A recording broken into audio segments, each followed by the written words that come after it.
Students,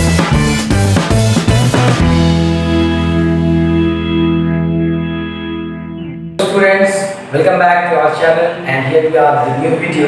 Today we are going to study the English first flight book of standard 10th, and the chapter which we are going to study is chapter 3, two stories about flying. So basically there are two parts in this story. The first part is his first flight and the second part is Black Aeroplane. So in this video we are going to study the part 1, that is his first flight, and the writer who wrote this part is Lamb O'Flaherty.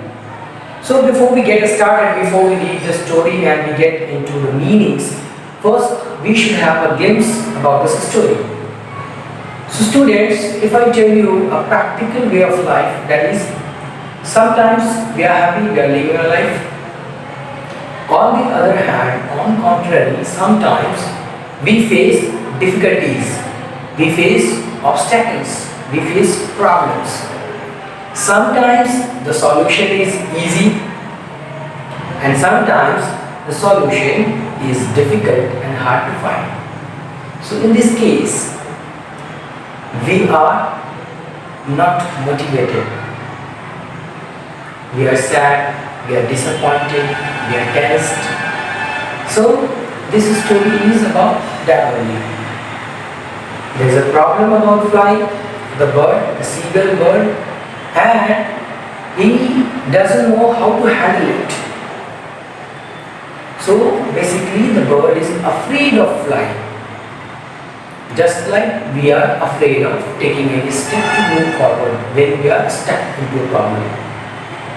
But finally, when the bird finds the solution how to fly, the bird is filled with confidence.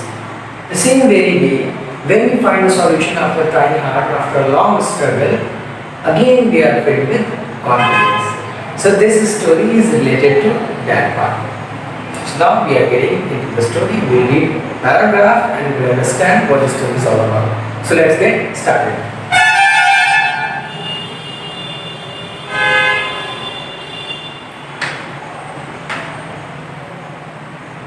So before you read, there is this one description given at the top of the page. Since the earliest times, humans have dreamed of conquering the skies. Here are the two stories about flying. A young seagull is afraid to fly. How does he conquer his fear? And number 2, a pilot is lost in storm clouds. That is from the second part. So we will read the first part first. His first flight. The young seagull was alone on his ledge. Here the ledge is considered to be difficult and the meaning is given at the right side of the page. A narrow horizontal shelf projecting from a wall or a cliff. His two brothers and his sister had already flown away the day before. He had been afraid to fly with them. So as I told you at the beginning of the story, the seagull, the baby seagull is afraid of flying, while his brothers and sisters, they have already learned how to fly. Somehow, when he had taken a little run forward to the brink of the ledge and attempted to flap his wings, he became afraid. The great expanse of sea stretched down beneath, and it was such a long way down, miles down. So, he is afraid of two things, basically the height and the huge sea which is in front of him. So he is afraid, what if I fall down and if I die? He felt certain that his wings would never support him. So he was not very much confident on his wings, that its wings can support it to fly high in the sky. So he bent his head and ran away back to the little hole under the ledge where he slept at night. So he went back where he was staying. Broadly speaking, it was a nest. Even when each of his brothers and his little sister, whose wings were far shorter than his own, ran to the brink, flapped their wings and flew away. He failed to muster up courage to take that plunge. which appeared to him so desperate. So, his younger brother and younger sister, they have much shorter wingspan than he had, but they flew. How? Because of the courage they had inside them.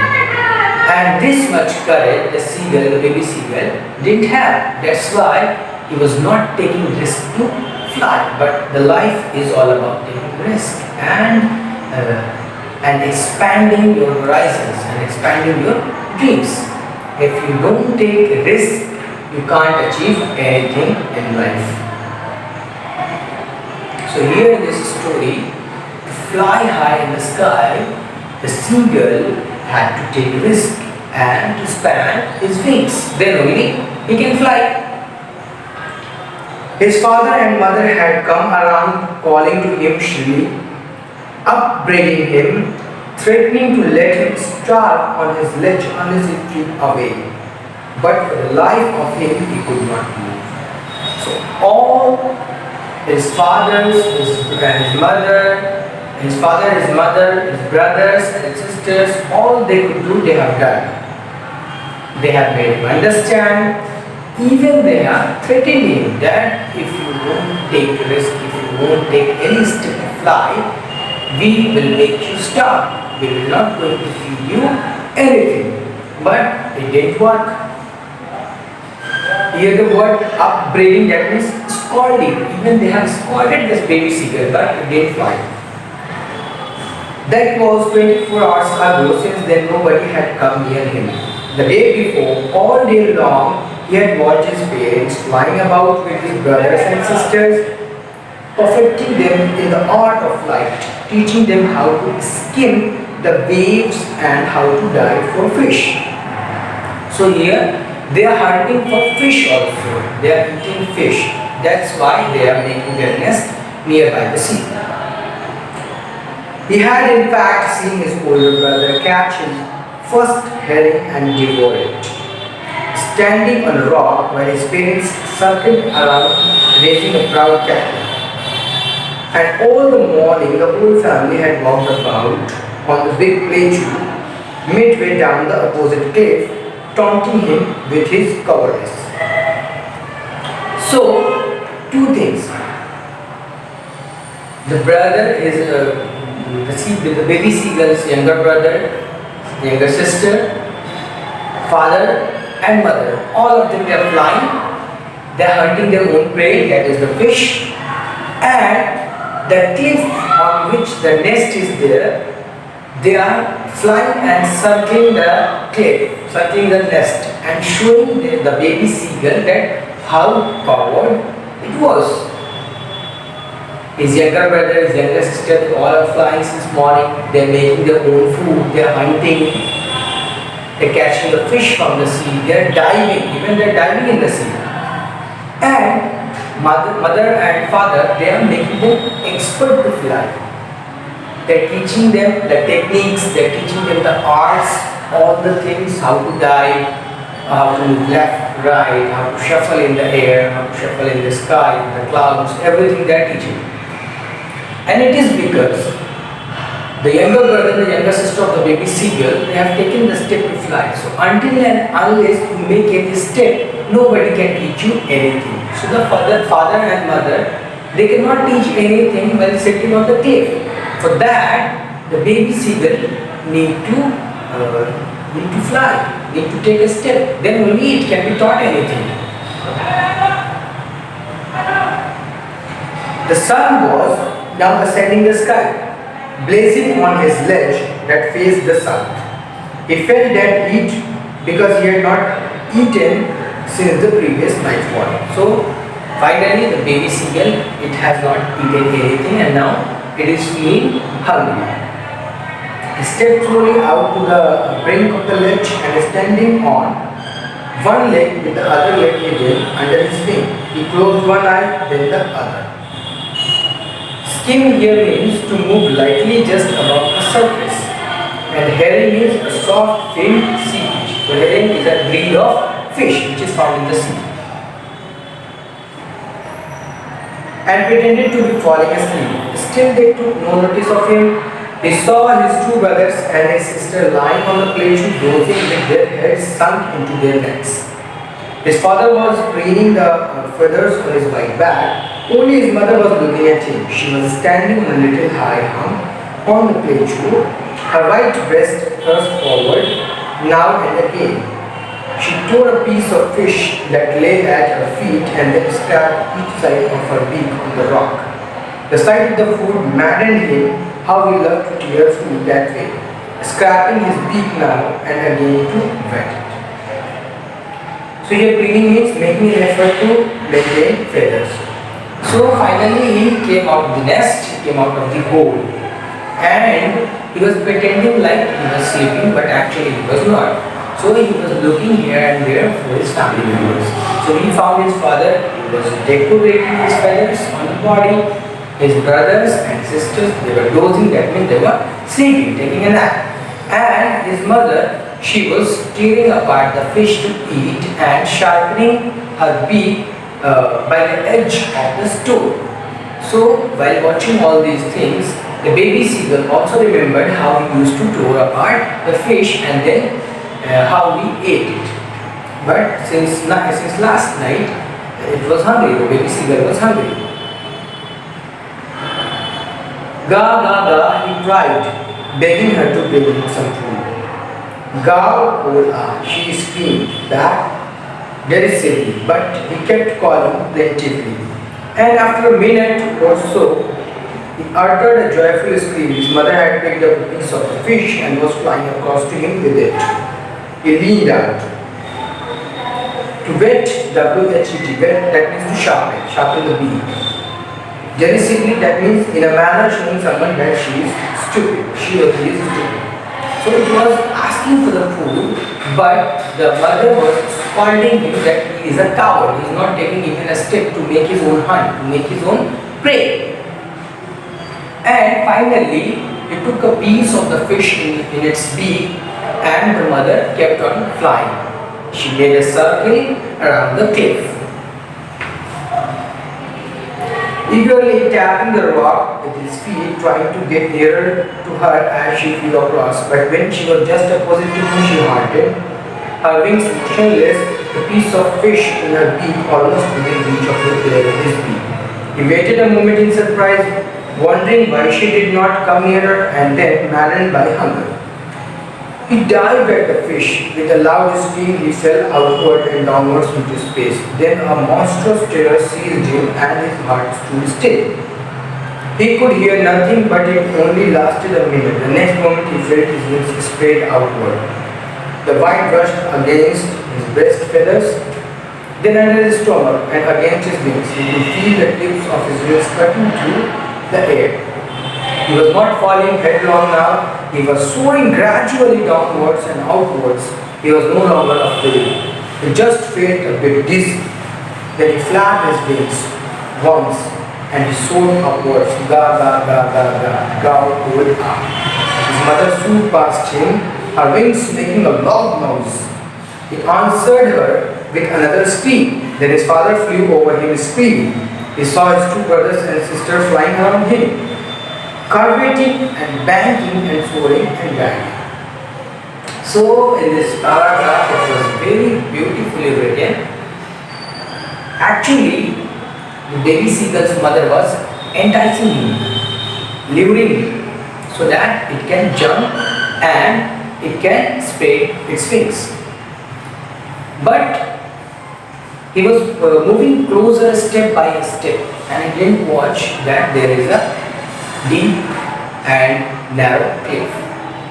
So finally, he fell out of the cliff, and for a moment he felt like he was going to die. His heartbeat began to beat faster and faster.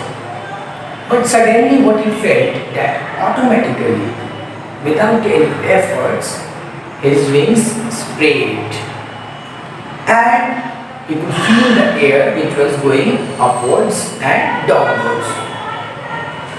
Finally, he gave a stroke and flapped its wings.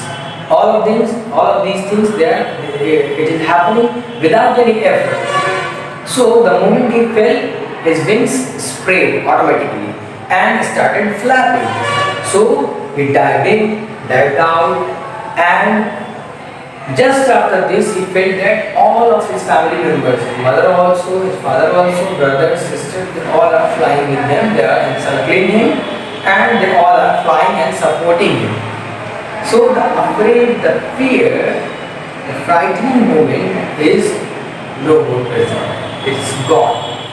So all you need to do is to take just one step. After that, everything is solved.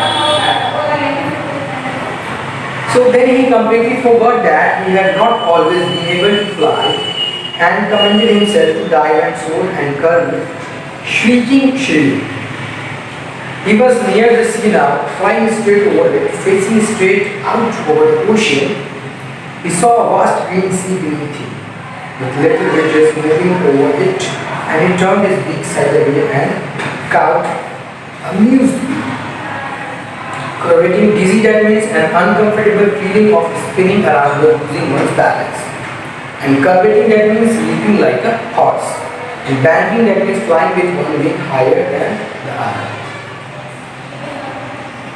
So finally, when he was in the sky, he saw and felt a huge green sea beneath him, and ridges, cliffs, mountains everywhere. The scene is very beautiful. His parents and his brothers and sisters had landed on his green flooring ahead of him. They were beckoning of him, calling shrilly. He dropped his legs to stand on the green sea. His legs sank into it. He screamed with fright in an attempt to rise again, flapping his wings. But he was tired and weak with hunger, and he could not rise, exhausted by the strange exercise. His feet sank into the green sea, and then his belly touched it, and he sank no further.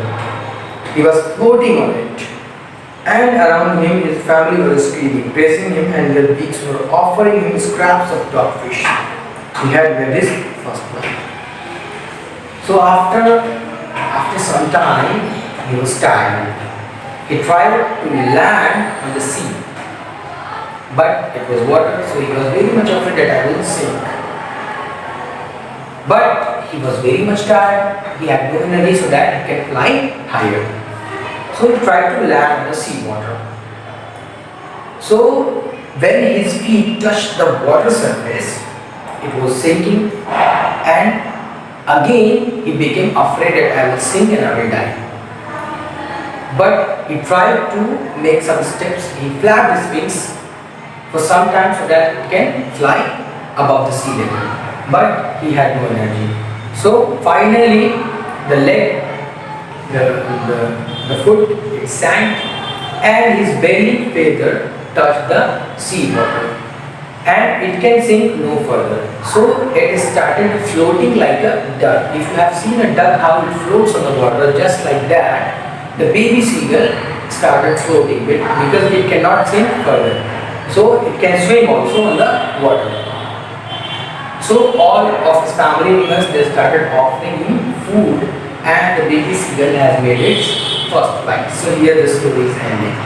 So moral of the story is, if you take any step, all you need to do is the courage inside you. You need to awaken it.